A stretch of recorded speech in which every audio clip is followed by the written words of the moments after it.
महागाव तालुक्यातील माळकिन्नी येथील अल्पभूधारक शेतकरी गजानन शिरडकर यांनी पावसामुळे पिकांचे नुकसान झाल्याने आता कर्ज फेडायचे कसे या विचाराने हतबल होऊन झाडाला गळफास लावून आत्महत्या केली। त्यामुळे त्यांचे कुटुंब उघड्यावर आले।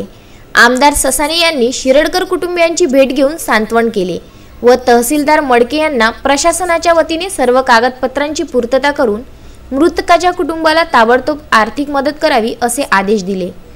शेतकऱ्यांच्या पिकाचे प्रचंड नुकसान होऊन तोंडाशी आलेला घास निसर्गाच्या लहरीपणामुळे हिरावल्याने शेतकऱ्यांचे मोठे आर्थिक संकट कोसळल्याने ससाणे यांनी गावामध्ये शेताच्या बांधावर जाऊन झालेल्या पिकांच्या नुकसानीची पाहणी करून तात्काळ मदत मिळवून देण्याचे आश्वासन शेतकऱ्यांना दिले।